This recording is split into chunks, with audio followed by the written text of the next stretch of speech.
নমস্কার বন্ধুরা, আমি লিপিকা গঙ্গাসাগর কুকিং চ্যানেলে আপনাদের সবাইকে স্বাগত। বন্ধুরা, আশা করছি আপনারা সবাই ভালো আছেন, সুস্থ আছেন।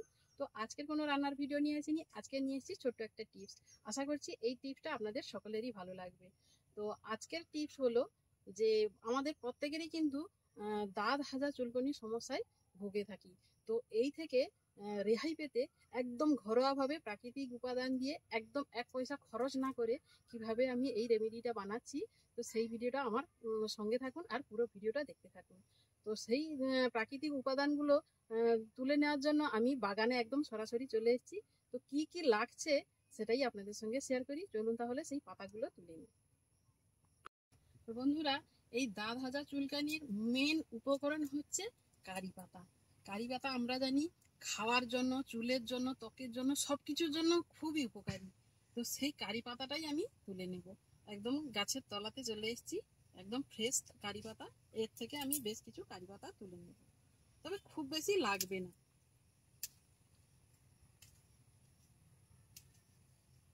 এইগুলো হলেই কিন্তু হয়ে যাবে। এবারে চলুন আরো একটা পাতা তুলে নেব। তো বন্ধুরা, আর একটা পাতা লাগবে, তাই চলে এসেছি আর একটা পাতা তুলতে। এবারে লাগবে নিম পাতা। দেখুন বন্ধুরা, একদম হাতের কাছেই আছে নিম পাতা। আমি এখান থেকে ফ্রেশ নিম পাতা তুলে নেব।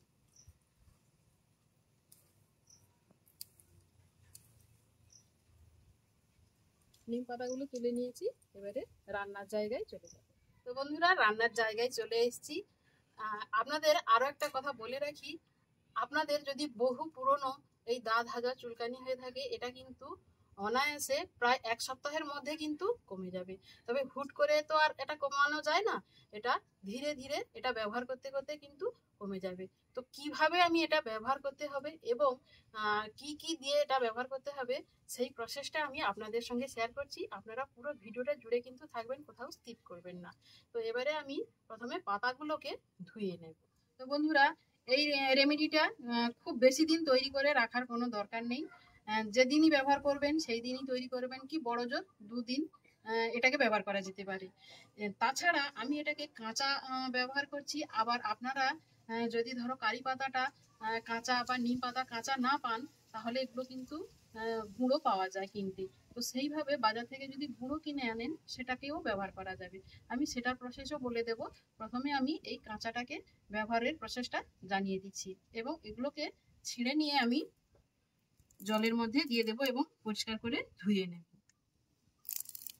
আমি 1 দিনের জন্য তৈরি করছি, খুব বেশি নেব না। এবার নিয়ে নেব নিম পাতা। নিম পাতাগুলো খুব ফ্রেশ, এখন বর্ষা হচ্ছে তো যার জন্য সমস্ত পাতা কিন্তু একদম পরিষ্কার ফ্রেশ, কোনো কিন্তু নোংরা ধুলোবালি ময়লা নেই। তাও যেহেতু এটা একটা গায়ে লাগানো হবে, সেই জন্য এটা ভালো করে একটু পরিষ্কার করে ধুয়ে নিতে হবে। খুব ভালো পরিষ্কার করে এটাকে ধুয়ে নিচ্ছি, নিয়ে এটাকে জল ঝরিয়ে নিতে হবে। এটাকে আমি পেস্ট করব, তখন কিন্তু কোনো রকম জল দেব না, সেই জন্য এটা জলটা ভালো মতো ঝরিয়ে নিতে হবে। আর এর মধ্যে লাগবে হলুদ। হলুদটাকেও আমি কেটে ভালো করে ধুয়ে নিচ্ছি। বন্ধুরা, আমরা গ্রামের মানুষ, বিশেষ করে গ্রামের মানুষের কিন্তু এই দাঁত হাজা চুলকানিটা খুব বেশি হয়, বিশেষ করে হাজা। এখন চাষবাসের সময় মাঠে তো যেতেই হয়, সেই জন্য বা মাটির রাস্তা, আমাদের এখানে জলের ব্যবহারটা বেশি, সেই জন্য হাজাও প্রচুর পরিমাণে হয়। সেই সমস্যা থেকে সমাধান পেতে এই রেমেডিটা যদি আপনারা ব্যবহার করেন, তাহলে খুব উপকার হবে। আমি 100% গ্যারেন্টি দিয়ে বলতে পারি, এটা খুব কাজে আসবে। আপনারা ব্যবহার করবেন, তারপর আমাকে কমেন্টে জানাবেন। আমি হলুদটাকে ছোট ছোট টুকরো করে কেটে নিচ্ছি।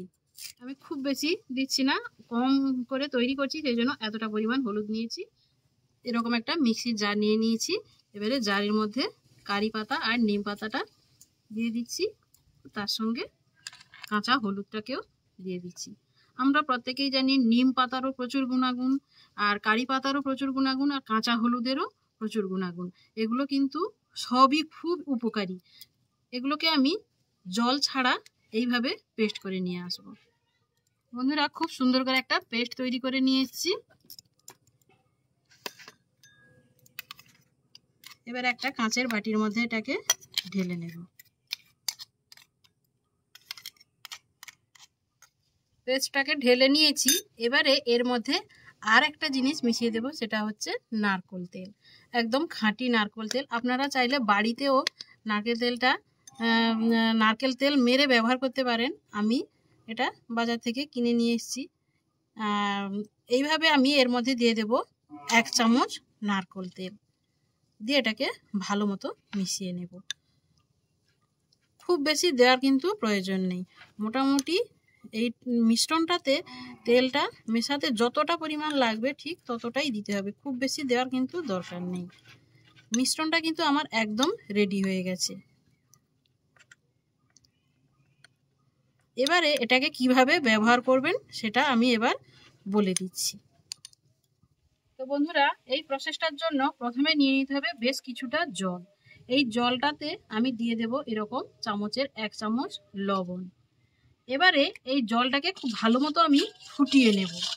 জলটাকে ফুটিয়ে নেওয়ার পর তারপর আবার ফিরে আসছি। তো বন্ধুরা, জলটাকে আমি ফুটিয়ে হালকা ঠান্ডা করে নিয়েছি। এবারে এটাকে কি করতে হবে, এরকম কটন নিয়ে নিতে হবে। বেশ কিছুটা কটন নিয়ে নিতে হবে, নিয়ে এই উষ্ণ গরম জলের মধ্যে এটাকে চুবিয়ে তারপর নিংড়ে নিয়ে, ধরো যে যে জায়গায় দাঁত হাজা চুলকুনি আছে সেই সব জায়গা এইভাবে খুব ভালো মতো করে এটাকে পরিষ্কার করে মুছে নিতে হবে।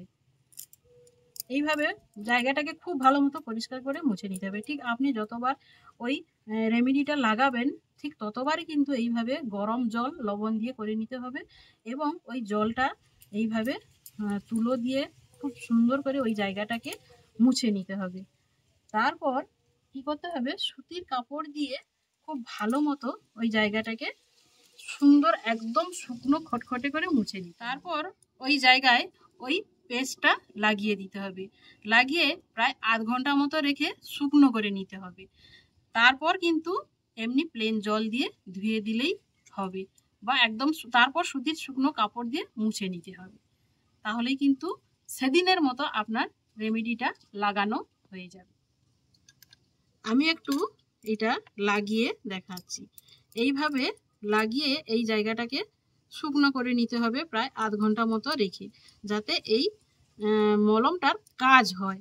এই রেমেডিটা যে তৈরি করেছি এটাকে আধ ঘন্টা মতো রেখে দিতে হবে। আধ ঘন্টা রেখে দেওয়ার পর এটা যেন তার কাজটা বা তার গুণাবলীটা এর মধ্যে প্রযোজ্য হয়। তারপর এটা প্লেন জল দিয়ে ধুয়ে নিতে হবে এবং শুকনো কাপড় দিয়ে মুছে নিতে হবে। এবার বলে দিই যে যদি শুকনোটা আপনারা কিনে ব্যবহার করেন তাহলে কিভাবে সেই রেমেডিটা তৈরি করবেন। আপনারা যদি নিমের গুঁড়ো পান, তার মধ্যে থেকে 1 চামচ নিয়ে নেবেন নিমের গুঁড়ো, আর কারি পাতার গুঁড়োও পাওয়া যায় সেটাও 1 চামচ নিয়ে নেবেন, এবং হলুদের গুঁড়ো সেটাও 1 চামচ নেবেন, আর নারকেল তেল 1 চামচ, বা যতটা পরিমাণে লাগবে ওই গুঁড়োগুলোকে ভেজানোর জন্য ততটাই নারকেল তেল নিয়ে নেবেন। নিয়ে পেস্টটা তৈরি করে কিন্তু ওটা মাখা যাবে এবং ওটাকে রেখে দেওয়া যাবে। কাঁচাটা যেহেতু এটা বেশি দিন রাখা যাবে না, শুকনোটাকে কিন্তু বেশি দিন রাখা যাবে। তো আশা করছি আজকের এই রেমেডিটা আপনাদের সকলেরই ভালো লাগবে। তো ভালো লাগলে অবশ্যই একটা লাইক করবেন আর কমেন্টে জানাবেন যে কেমন হলো। তো ইউটিউব থেকে দেখলে চ্যানেলটি সাবস্ক্রাইব করবেন, ফেসবুক থেকে দেখলে পেজটি ফলো করে আমার সঙ্গে থাকবেন। দেখা হচ্ছে অন্য কোনো ভিডিওতে, ততক্ষণে ভালো থাকবেন, সুস্থ থাকবেন। নমস্কার।